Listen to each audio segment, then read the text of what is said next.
Can you share like your feedback on how was your first fundraising? And especially like who did you go to talk with first? How did you raise like the first money? And depending on the type of investors, whether it's like angel, VCs, what's their expectation at each stage?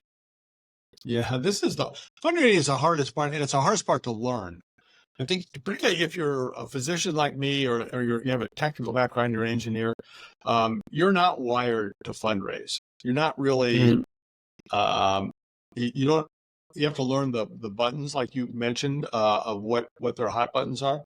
So I would say initially we weren't very good, put our own money in, and then we had a group of catheter reps who sold medical devices to cardiac cath labs, like where I work. And they had an investment club and they put in $87,000, which was like, wow, this is fantastic. Yeah. But after that, I didn't have a long list of angels that I could call. So, we employed somebody who does have a list of angels, who's a professional fundraiser. They it's a lot of money for those guys. They want to cut of the funds, 5 to 10%. They want usually some equity, 5 to 10% of what they raise in equity. So they're expensive, but if you don't have a list, that's what you have.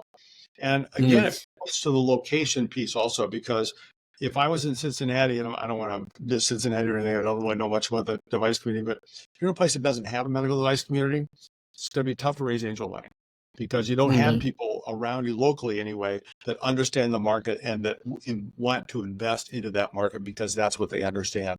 Fortunately, in Minneapolis, we do have a lot of angels here who are medically device oriented, but you gotta find those people, and I think you're probably going to have to get somebody who can do that for you, or at least help you. You're going to have to do the pitch to them, and they're really the Rolodex person and the trusted investment person that they have. So that was the first time. Now this last time, I did it myself, because I knew people and I think they trusted me, and I had some success in the past, and so then I really didn't need that kind of an intermediary.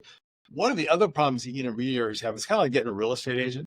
And, that real estate agent just wants to sell the house. Whether you maximize your value Mhm. on it, that's great if you do, but they want to get that commission and sell the house. So they tend to beat you down on valuation. So your company might be worth 10 million, but they want to raise it on a 5 million valuation because it's a lot easier for them.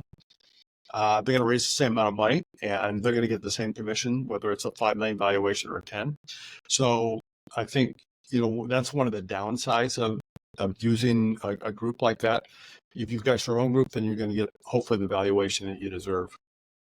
And I Mhm. think the importance of, they always talk about the pitch deck, which I really, still irritates me a little bit that so much can rest on a pitch deck, but the reality is it does.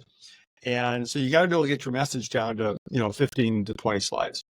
And that's Mhm. hard, I think, particularly for the entrepreneur, the developer, because you've got such a big story, you think, and to get that down to 15 slides for everything, yeah, it's a little bit tough, but you got to be able to do that.